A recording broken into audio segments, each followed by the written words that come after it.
everyone, Fletch40 here. So I was going to go watch that new action Bollywood Indian movie, Valami, in the movie theatre where I live, but due to some of you might probably know at the moment, the town that I live, Brisbane, has just suffered some massive flooding issues. Over the period of about 3 or 4 days, there was just massive non-stop deluge of rain that our dam, Lake Wivenhoe, was at 60% before this happened, and now it's at 170%. And that happened in only about 3 or 4 days.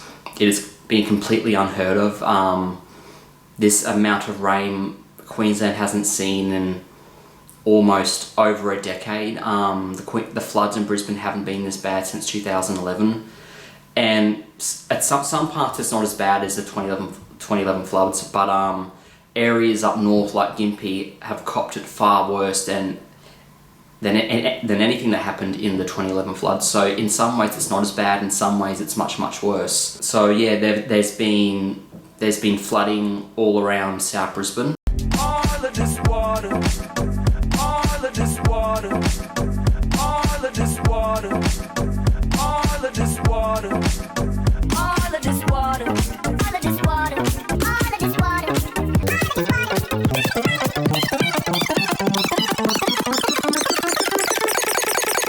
And since I really have no access to the movie theatres at the moment, I'm gonna sit down and watch a few Netflix movies. I did watch a movie on Netflix just a few days ago that I haven't seen before, called Muriel's Wedding, which is a 90s Australian sort of like a rom-com comedy movie. And I've never seen it before, so in this video I will tell you what I think about Muriel's Wedding. So let's go. Alright, so Muriel's Wedding was directed by PJ Hogan, starring Toni, Collette and Rachel Griffiths, and was released in 1994. Now after watching this, I do have a bit to say about it.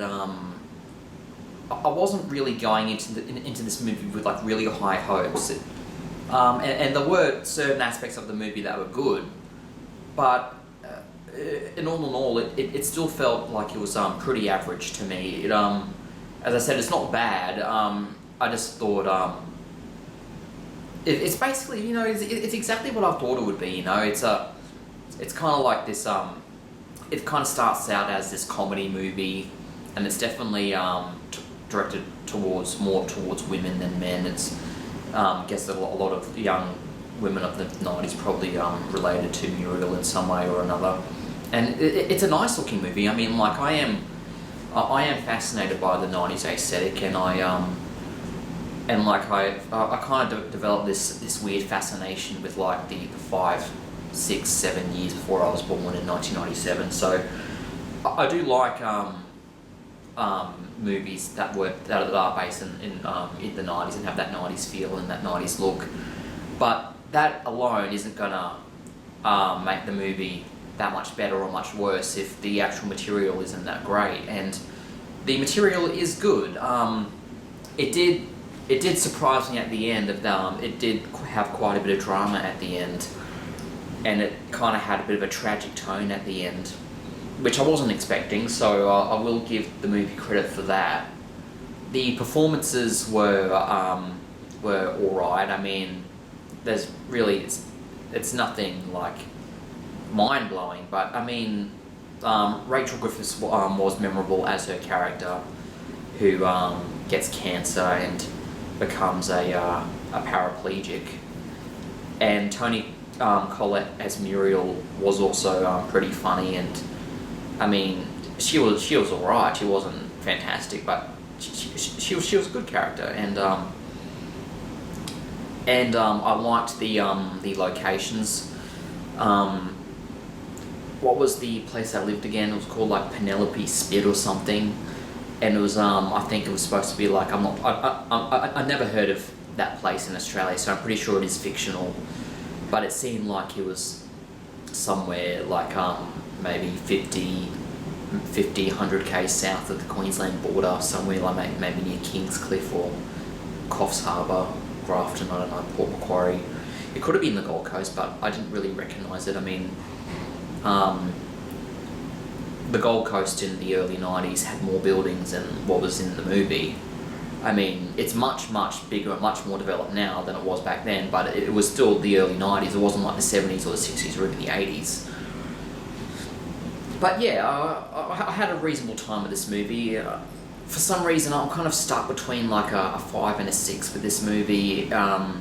It does show its age. It's I mean, the writing is fairly okay, average.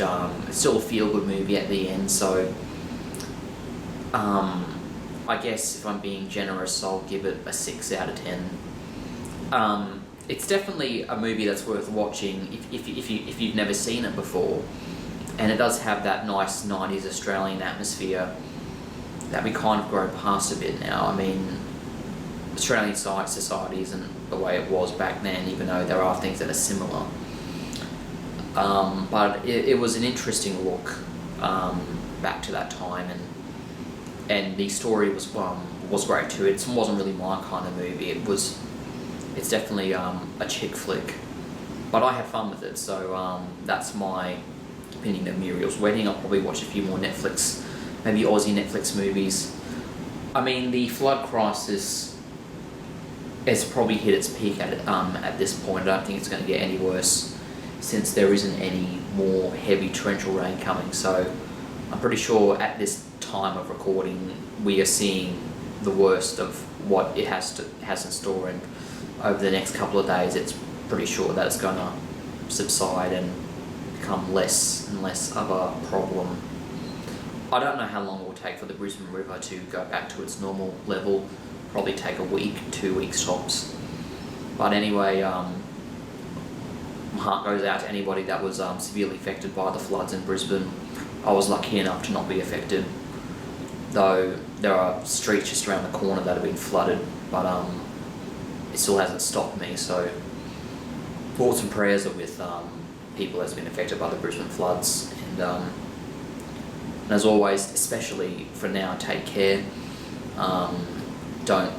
Don't drive in flooded waters, it's dangerous, and I'll see you next time.